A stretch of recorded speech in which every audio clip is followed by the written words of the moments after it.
해피 뉴 이어. 새해가 시작되었습니다.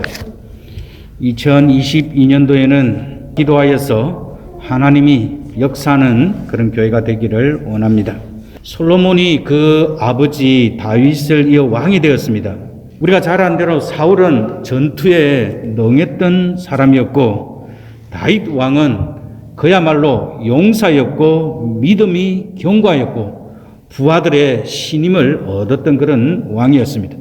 그리고 배다른 형제 압살롬은 왕권을 가지는 데는 실패하였지만 백성들에게 인기가 많았던, 아버지 다윗을 위협할 만큼 인기가 많았던 그런 사람이었습니다.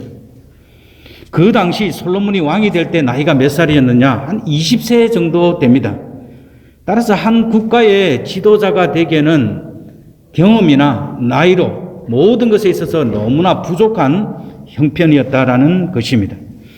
그런데 솔로몬이 그러면 왜 지혜로운 왕이 되었고 나라를 잘 다스리는 그런 왕이 되었느냐? 우리가 한번 잘 살펴볼 필요가 있습니다.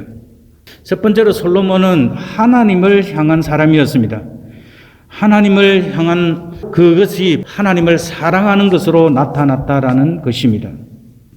오늘 2절과 4절을 먼저 보면 그때만 하더라도 아직까지 이스라엘 백성들에게 성전이 건축되지 아니하였습니다. 북이스라엘의 사람들은 산당에서 제사를 하였고, 그리고 유다 사람들 예루살렘에서 예배를 하였습니다. 근데 오늘 보면 솔로몬이 여호와를 사랑하고 그의 아버지 다윗의 법도를 행하였다라고 말씀하면서 산당에서 제사하며 분향하였다라고 말합니다. 그리고 왕이 제사하러 기본으로 가니 거기는 산당이 큼이라. 그리고 솔로몬이 그 유명한 일천 번제를 드렸다라고 말씀하고 있습니다. 솔로몬이 하나님을 사랑하기 때문에 한 일은 첫 번째로 보면 다윗의 법도를 따라 살았다라는 것입니다. 다윗의 법도, 이것은 우리가 다윗 이후에 열왕들을 평가할 때 대단히 중요한 것입니다. 신실하고 하나님을 사랑하고 그 백성들을 신앙 안에서 다스렸던 그 모든 왕들을 다윗의 법도를 좇았다라고 표현하고 있고, 그렇지 않는 왕들은 다윗의 법도를 좇지 아니했다라고 말합니다. 다윗은 하나님의 백성들을 말씀과 믿음으로 다스리기 위해서 특별히 선택받은 그런 왕이었습니다. 다윗이 성실과 공의와 정직한 마음으로라고라는 표현이 있습니다. 다윗에게는 성실, 공의, 정직한 마음이 따라다녔다라는 것입니다. 하나님과 사람 앞에서 이런 마음으로 다윗은 왕권을 가지고 백성을 다스렸습니다. 성실, 공의, 정직한 마음은 하나님의 속성입니다. 다윗이 그 삶에 있어서 하나님과 마음이 닮았다라는 것입니다. 그래서 사도행전에 보면 다윗은 하나님과 마음이 합한 사람이다라고 그렇게 표현하고 있습니다. 그리고 그는 주와 함께, 그리고 주 앞에서 행함으로라고 말씀합니다. 이것이 대단히 중요하죠. 주님과 함께 할 뿐만 아니라 주님 앞에서 신실하게 행하였다라는 것입니다. 따라서 다윗은 그 자신의 시대를 뛰어넘어서 이스라엘 역사 안에서 신앙의 모범을 인정받았다라는 것입니다. 따라서 다윗을 생각하면 바로 하나님 앞에서 의로운 자다라는 것입니다. 그래서 백성들은 하나님을 다윗의 하나님으로 알았다라는 것입니다. 그러니까 다윗과 하나님은 뗄래야 뗄 수 없는 그런 왕으로 알았다라는 것입니다. 그런데 이 솔로몬이 그 형제들하고 다른 것이 하나 있었는데 바로 무엇이냐면 다윗이 따랐던 그 하나님의 법을 따라 순종하는 삶을 실천하기를 원했다라는 것입니다. 하나님께 대한 그 사랑이 하나님의 말씀에 대한 순종으로 나타나야 함을 다윗 그 아버지를 통하여서 배웠다라는 것입니다. 그리고 두 번째로는 솔로몬이 기브온에서 1000번제를 드렸습니다. 기브온은 산당인데 큰 그런 제단 같은 곳입니다. 그런데 예루살렘에서 기브온까지는 약 12km, 약 7.5마일 정도 떨어져 있습니다. 거기에는 모세 성막 안에 있었던 놋 제단이 있었습니다. 그래서 그곳이 북이스라엘 사람들 중심으로 예배의 중심지가 되었다라는 것입니다. 그리고 법궤는 예루살렘에서 있었습니다. 솔로몬은 왕이 되고 나서 정치적으로는 북이스라엘 사람들의 그 지지를 얻어내기 위해서입니다. 그러나 신앙적으로는 그 북쪽의 사람들도 하나님의 다스림 안에 있기를 원하는 마음이 있었다라는 것입니다. 솔로몬은 백성들을 통치하기 시작하기 전부터 하나님과의 바른 이 예배 관계를 중요하게 생각했다라는 것입니다. 솔로몬이 왕이 되고 나서 그 신하들을 이끌고 움직이는 일이 쉬운 일이 아닙니다. 그러나 솔로몬 마음속에 하나님께 전적으로 헌신한 마음, 그리고 이 다윗과 같이 이 이스라엘 백성 전체가 다 신앙 공동체로서 하나님이 기뻐하시는 나라를 꿈꿨기 때문에 이것을 저는 행했다고 생각합니다. 그러면 1천 번제가 무엇이냐? 역대하 1장 6절에 정확하게 말씀하고 있습니다. 여호와 앞 곧 해막 앞에 있는 놋 제단에 솔로몬이 이르러 그 위에 1000마리 희생으로 번제를 드린 겁니다. 그러니까 이 1000마리를 드렸다는 것은 모든 이스라엘 백성들을 대표하여서 자신이 드릴 수 있는 최상의 것, 모든 것들을 하나님 앞에 드렸다라는 것입니다. 여러분, 만약에 우리가 생각한 대로 1천 번제를 드렸다 그러면 왕이 되고 나서 3년 동안 매일 가서 이 예배를 드렸다라는 것이, 그럼 국가는 누가 언제 다스립니까? 있을 수가 없는 일이잖아요. 그러니까 이게 말이 좋으니까 한때 오해해서 1천 번제를 드려라 그렇게 했다라는, 진정한 의미는 뭐냐면 모든 백성들이 다 왕이 1,000마리의 그 번제를 드리니까 그 번제를 드리는 그 마음속에 담아서 하나님 앞에 올려 드린다라는 그런 의미가 더 있습니다. 다시 말하면 이스라엘 전체에 하나님의 도움이 떠나지 않기를 소원하는 그 마음이 들어있다라는 것입니다. 번제가 무엇입니까? 번제는 하나님과 바른 관계를 정립할 때 이 번제를 드렸고, 두 번째로는 하나님께 자신을 온전히 헌신하기 원할 때 누구나 자발적으로 드릴 수 있는 자원제였습니다. 솔로몬이 그 백성들과 함께 하나님 나라를 꿈꾸며 하나님의 통치를 받기를 원하는 그 강한 마음이 들어있었음을 우리는 잘 알 수 있습니다. 솔로몬은 그의 통치 초기에 개인과 이스라엘 공동체에 하나님 앞에 드리는 그 헌신을 가까운 예루살렘에서도 할 수 있는데 기브온까지 굳이 가서 그렇게 1천 번제를 드렸다라는 것입니다. 솔로몬의 하나님을 뜨겁게 사랑하고 이스라엘 백성들이 순종하기를 원하는 그 뜨거운 열의가 들어있는 것입니다. 그러면 이 솔로몬이 우리가 생각할 때 이 1천 마리만 드렸느냐? 그게 아닙니다. 솔로몬은 열왕기상 8장 63절에 보면 예루살렘 성전을 다 짓고 봉헌 기념 예배를 드릴 때에 그때 하나님께 드린 소를 보면 소가 2만 2천 마리요 양이 12만 마리라. 이와 같이 왕과 모든 이스라엘 자손이 여호와의 성전에 봉헌식을 행하였더라. 이렇게 말씀하고 있거든요. 그러니까 솔로몬이 꿈꾸었던, 솔로몬이 생각했던 그 이상적인 그 나라를 그는 통치자가 되고 나서 그 비전을 가지고 이런 예배 행위를 하였고, 그 절정이 바로 하나님의 성전을 봉헌하면서 이스라엘 백성들이 드릴 수 있는 모든 것들을 다 가지고 하나님 앞에 드렸음을 볼 수 있습니다. 역시 이것이 초기에 솔로몬이 꿈꾸었던 하나님 나라입니다. 그의 비전이었어요. 참으로 하나님 앞에 옳다고 생각이 됩니다. 자, 이런 솔로몬에게 하나님께서는 꿈에 나타나시게 되었습니다. 꿈에 나타났다는 말은 하나님 자신의 직접적인 계시를 말해줍니다. 구약 성경에서는 하나님께서 자신의 뜻을 나타낼 때 이 꿈에서 이렇게 많이 나타나셨습니다. 그렇게 계시해 주셨습니다. 어떤 사람이 꿈에 용이나 호랑이, 특별히 새해는 돼지 꿈을 꾸면 이거 내가 한 해 운수가 대통했다라고 생각합니다. 그러나 신앙의 사람들은 누가 나타나야 됩니까? 하나님이 나타나야 된다는 것이. 하나님이 나타나는 것은 정말 대단한 꿈입니다. 찬송가의 가사에 보면 주여 지난밤 내 꿈에 배웠으니 그 꿈 이루어 주옵소서. 그 꿈이 무엇입니까? 주의 얼굴을 항상 뵙는 그 꿈이었거든요. 따라서 우리 모두가 다 이 2022년도에는 우리 꿈에 또 우리의 삶 속에 하나님이 나타나는 그런 해가 되었으면 참 좋겠습니다. 자, 그럴 때 하나님께서 뭐라고 말씀하십니까? 내가 너에게 무엇을 주기를 원하느냐라고 하나님께서 말씀하시면서 너는 나에게 구하라라고 이야기했습니다. 다시 말하면 구하는 대로 다 주시겠다라는 것입니다. 이것은 하나님께서 솔로몬의 희생제물을 기쁘시게 받았음을 의미합니다. 뿐만 아니라 더 중요한 것은 하나님께서 솔로몬을 통하여서 큰 일을 계획하고 계시다라는 것입니다. 약관 20세의 나이에 그 나라를 통치하기에는 참으로 부족하지만 하나님이 함께해 주셔서 하나님이 책임져 주시겠다라는 것입니다. 여러분, 그러면 되지 않습니까? 우리가 세상에 얼마나 부족한 사람들이고 연약한 사람들이고 보잘것없는 사람들입니까? 그러나 하나님께서는 우리 2022년도에 이 복음교회를 통해서 이 세상 속에 우리를 책임져 주시겠다고 말씀합니다. 할렐루야! 하나님이 우리 인생을 책임지면 되는 것입니다. 그럴 때 이 솔로몬의 대답을 보면 솔로몬은 참으로 하나님의 사람이었음을 잘 말해주고 있습니다. 솔로몬은 세 가지로 대답합니다. 먼저 하나님의 은혜를 고백합니다.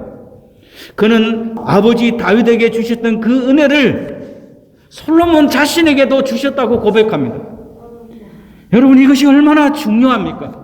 솔로몬은 자신의 그 아버지를 통하여서 하나님이 무슨 일을 했는지, 하나님이 그 다윗에게 어떤 은혜를 베풀었는지 확실하게 알고 배웠다라는 것입니다. 여러분, 우리가 성경을 확실하게 알고 확실하게 배우고 그 길 안에 행할 때 하나님께서는 우리를 통하여서 일하시는 것입니다. 그 다윗에 있었던 성실과 공의와 정직함, 그 마음을 이 솔로몬이 알게 되었고 주님 앞에 주님과 함께 신실하게 살았던 그 다윗을 확실히 알았다라는 것입니다.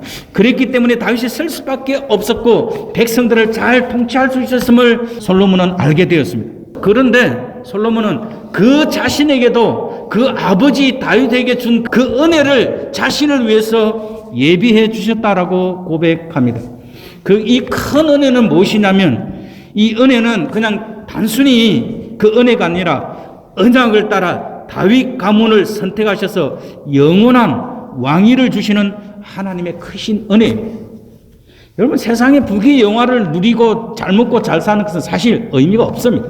하나님 앞에 정말 의미가 있는 것은 그 은혜 가운데, 그 언약 가운데 믿음의 자손들이, 믿음의 사람들이 계속 되는 것이 가장 위대한 하나님의 은혜다라는 것입니다. 다윗처럼 자신이 왕위에 오르는 것은 철저히 하나님의 은혜라는 것을 고백합니다.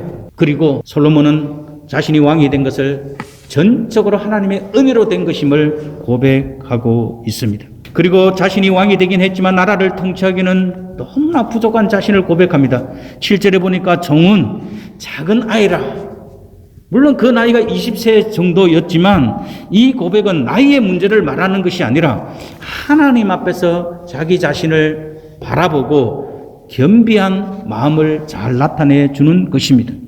이스라엘 백성들의 왕으로서 하나님을 대신하여서 통치해야 하는 그 책임의 막중함에 비해서 자기 자신이 너무나 경험도 미숙하고 또 연약하다라는 것을 솔로몬은 뼛속 깊이 깨닫고 있다라는 것입니다. 여러분, 성경에 소명에 임하는 인물들을 대충 보면 큰 인물들은 자신의 부족함과 부적격함을 항상 토로하였습니다. 출애굽기 3장 11절에는 모세가 내가 누구이기에 바로에게 가며 이스라엘 자손을 애굽에서 인도하여 내리이까. 그런데 이런 겸손한 모세에게 하나님은 출애굽하게 하셨습니다. 그리고 가장 위대한 사사 중에 하나인 그 기드온은 므낫세 집안 중에 가장 약하고 나는 내 아버지 집의 가장 작은 자니다라고 고백하였습니다. 그러나 그는 이스라엘의 용사가 되었습니다.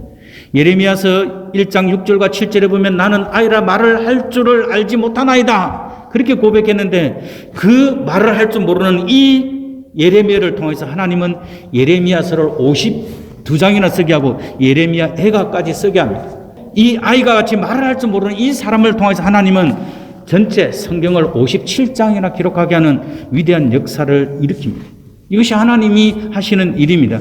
솔로몬의 고백인 자기가 작은 아이라는 것은 하나님, 당신이 나를 대신해서 통치해 주셔야 합니다라는 자신의 모든 것이 하나님의 능력에 전적으로 의지되어 있다는 것을 말해주고 있습니다.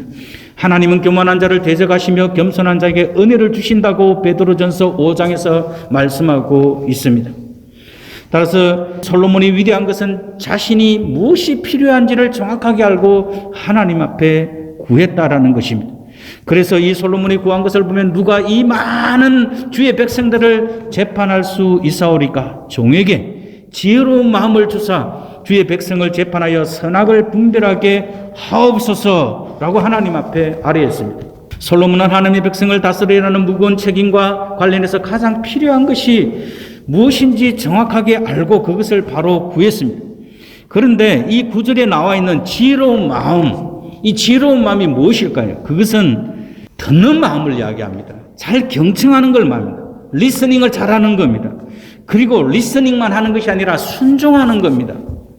이것이 바로 지혜로운 마음이다라는 것입니다. 그래서 마르틴 루터는 이 순종하는 마음을 참 잘 번역했는데 하나님의 말씀을 삼가 잘 듣고 그 말씀대로 순종하는 데서 얻는다라고 그가 주석하였습니다. 이것이 지혜로운 마음인 것입니다. 그리고 그는 선악을 분별하기를 원했습니다. 여러분, 통치 권력자들 가까이 있는 사람들이 우리와 같은 사람들이 아닙니다. 이 사람들은 무서운 사람들입니다. 그리고 그들이 한번 어떤 일을 잘못하면 백성들에게 엄청난 피해를 줄 수 있는 사람들입니다. 따라서 이 솔로몬은 통치 권력에 가까이 있는 사람들을 시시비비를 잘 가려서 옳은 것은 옳다 그러고 잘못된 것은 잘못됐다 그렇게 이야기하고 싶었다라는 것입니다. 통치자가 옳고 그름, 선악을 분별하지 못하면 나라는 부패하고 나라는 망하고 백성들은 도탄에 빠지고 고통 가운데 있을 수밖에 없는 것입니다. 그래서 솔로몬은 통치자로서 백성을 잘 판단하여 선악을 분별하게 하는 듣는 마음인 이 지혜로운 마음을 하나님 앞에 구했다라는 것입니다. 여러분, 신앙생활 잘 하시고 성령이 충만한 성도들을 보면 기도할 때나 일할 때 확실하게 지혜롭게 사람들에게 은혜가 되게 잘하는 것을 볼 수 있습니다. 이것이 바로 하나님의 사람의 특징입니다. 솔로몬은 좋은 선생을 구한 것도 아니요 그 나라에 위대한 학식이 있는 어떤 학자를 구한 것도 아닙니다. 하나님 앞에 예배와 기도로 엎드렸다라는 것입니다. 하나님 앞에 엎드리는 바로 이것이 다윗의 법도입니다. 솔로몬은 아버지를 통해 주신 하나님 말씀 안에서 나라를 통치하기를 원했고 그 말씀을 따라 순종하며 살기를 원했다라는 것입니다. 이런 솔로몬 앞에 하나님께서 솔로몬에게 대해서 어떻게 말씀해 주셨습니까? 솔로몬이 이것을 구하며 그 말씀이 주의 마음에 든지라라고 말합니다. 하나님의 마음에 딱 들었다라는 것입니다. 이것은 주의 눈에 보기에 너무나 아름답고 귀했다라는 것입니다. 하나님께서 천지를 창조하시고 하나님 보시기에 좋았더라라는 것입니다. 바로 이 솔로몬의 마음이 하나님이 너무나 흡족하셨습니다. 너무나 눈에 보기에 좋았습니다. 하나님의 마음에 드는 기도는 한 번 한다고 금방 되지 않습니다. 오랜 세월 기도할 때 오랜 세월 기도하고 눈물과 간절함과 정말 그 뜨거움이 있을 때 하나님 앞에 바로 기도할 수 있다라는 것입니다. 따라서 우리는 이 솔로몬과 같이 간절함과 끈기와 오직 하나님이 안 해주시면 안 된다는 이런 굳은 결단이 있을 때 가능합니다. 여러분, 여기에 솔로몬이 잠을 자다가 잠에서 깨어나게 되었잖아요. 여러분, 왜 이 솔로몬이 잠을 자게 됐습니까? 편안해서요? 산당에서 예배드리는 게 너무 좋았어요? 그게 아니잖아요. 그 불편한 환경 가운데 하나님을 꼭 붙들고 그 간절한 마음, 자신의 온 힘을 다 쏟아 부었다라는 것을 우리는 알 수 있습니다. 이렇게 목숨을 걸고 기도하면 하나님은 우리들의 삶을 책임져 주신다라는 것입니다. 그리고 이 솔로몬이 깨어 있었기 때문에 장수를 구하는 것이나 오래 사는 것이나 부를 구하고 세상 부귀영화를 누리고자 하는 그 욕망을 구한 것이 아니라 지혜를 구했다라는 것입니다. 하나님은 그 지혜를 구한 그에게 그가 구하지 않는 부와 영광과 장수를 주셨습니다.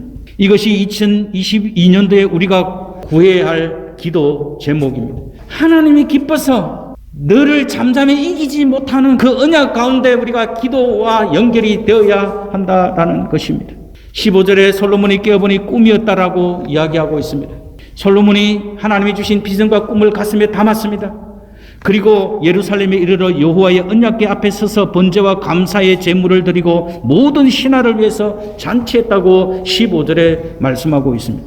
꿈에서 깨어나 그 꿈속에 있은 것이 아니고 이제 현실 속으로 예루살렘으로 다시 돌아와서 언약궤 앞에서 번제와 감사의 제물을 드리고 모든 신하들을 위하여 잔치했다라고 이야기해주고 있습니다. 기브온 산당의 제사를 마친 후 솔로몬은 이 법궤가 있는 시온산 제단 앞에서 번제와 수언제, 즉 감사의 제물을 하나님 앞에 드렸습니다. 여러분, 이것이 올바른 신앙을 갖고 살아가는 사람들의 삶입니다.